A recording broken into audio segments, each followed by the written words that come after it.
Bismillahirrahmanirrahim. Assalamualaikum warahmatullahi wabarakatuh. Perkenalkan, nama saya Nabila Syafika Putri dengan NIM 124-016. Di sini saya akan mempresentasikan tentang website saya sebagai tugas meet dari dosen kampus saya, yaitu Ibu Yuriani SPD dari Universitas Nahdlatul Ulama Sulawesi Tenggara. Nah, di mana website saya ini merupakan website yang bernama Explore Japan. Website ini saya rancang khusus sebagai panduan lengkap bagi para wisatawan yang ingin mengeksplor. Nah, website saya ini berbasis sederhana dan saya buat dengan nama Explore Japan.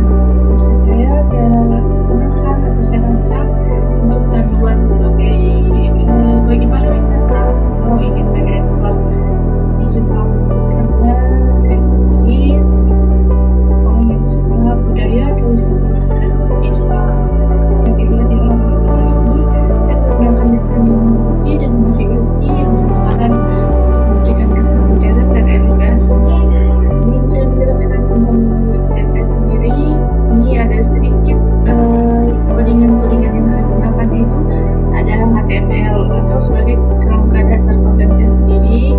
Selanjutnya ada CSS untuk penataan letak, desain responsif dan efek visual.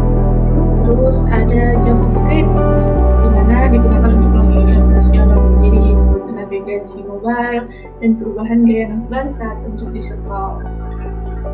Nah, kita langsung lanjut saja ke website saya, di mana di sini ada salah satu fitur menariknya, itu yaitu sticky navbar dengan efek frosted glass. Ketika kita akan scroll ke bawah, navbarnya di sini akan berubah menjadi semi transparan biar kontennya tetap mudah dibaca, namun navigasinya tetap dapat diakses dengan cepat. Website saya juga sudah mendukung smooth scrolling untuk kenyamanan pengguna. Dimana bila kita kembali ke home, dia akan kembali pada rata tampilan utama. Terus selanjutnya ada about us, dia untuk menjelaskan visi dari Explore Japan atau fokus utama saya untuk menyediakan informasi terpercaya, mulai dari destinasi ke tips perjalanan praktis. Saya juga menggunakan kata letak 2 kolom yang responsif agar terlihat seimbang antara teks, informasi, dan visual. Dan selanjutnya di sini ada rekomendasi. Ada 3 rekomendasi wisata yang ada di Jepang yang saya masukkan di website saya. Yang pertama itu kita bisa lihat ada wisata Tokyo atau ibu kota Jepang sendiri. Bisa kita lihat view detailsnya seperti ini. Tokyo itu bukan sekadar ibu kota loh, tapi representasi juga sebagai masa depan Jepang.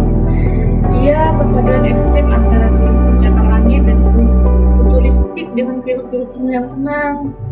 Ikon utamanya sendiri ada Shibuya Crossing atau persimpangan tersibuk di dunia yang melambangkan energi kehidupan urban Jepang. Nah, di Tokyo sendiri tuh ada yang dinamakan Sensoji atau kuil Buddha tertua di Tokyo yang memberikan suasana tradisional di tengah kota yang sangat modern atau maju itu. Akibatnya juga sebuah pusat budaya anime loh, manga, dan teknologi atau surganya para pecinta gadget. Apalagi yang ibu ini pasti suka banget ya Akihabara. Unikan Tokyo sendiri dia ada menawarkan pengalaman kuliner terbaik, mulai dari jajanan pinggir jalan hingga restoran bintang Michelin terbanyak di dunia. Selanjutnya kita masuk di Kyoto atau jantung budaya dan tradisi. Nah, kalau Tokyo itu masa depan, Kyoto adalah wajah masa lalu Jepang yang tetap terjaga dengan indah. Kota ini tuh adalah bekas ibu kota kekaisaran Jepang selama lebih dari 1000 tahun, hingga kaya akan situs warisan dunia. Ikon utamanya sendiri adalah Fushimi Inari Taisha atau terkenal dengan ribuan gerbang torii berwarna merah yang membentuk lorong panjang di perbukitan. Selanjutnya ada Kinkakuji atau pavilion yang seluruh permukaannya dilapisi emas asli loh, serta dikelilingi taman yang sangat asri. Keunikan Kyoto sendiri adalah tempat terbaiknya untuk merasakan upacara minum teh otentik dan melihat keindahan bunga sakura saat musim semi. Selanjutnya rekomendasi yang ketiga ada Gunung Fuji nih guys. Siapa sih yang nggak tahu Gunung Fuji? Kita buka dulu. Gunung Fuji itu bukan hanya sebuah gunung loh, melainkan simbol spiritual dan kebanggaan nasional bagi masyarakat Jepang. Gunung ini merupakan gunung merapi aktif, namun resikonya sangat rendah dengan bentuk kerucut yang hampir sempurna dan tertutup salju di puncaknya selama sebagian besar tahun.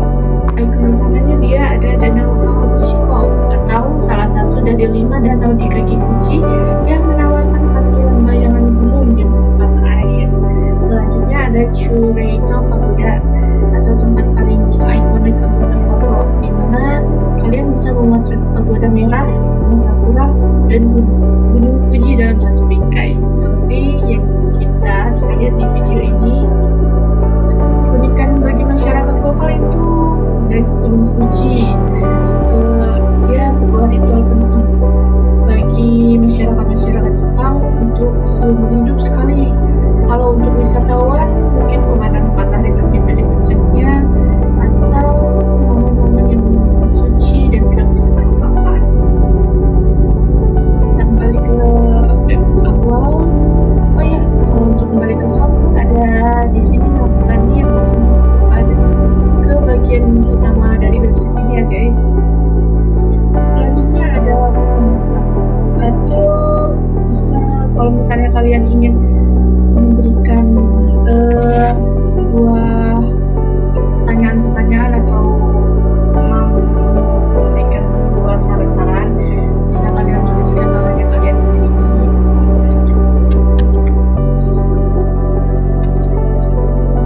Saya berikan nama, terus masukkan emailnya kalian. Terus di sini subjek dia sebagai judul besarnya, misalnya saran.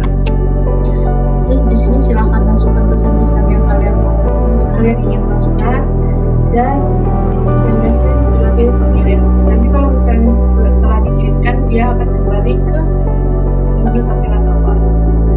Ya mungkin segitu saja penjelasan dari website saya. Mohon maaf bila ada yang salah kata, salah perbuatan, dan salah hati. Yang penting hati-hati di jalan.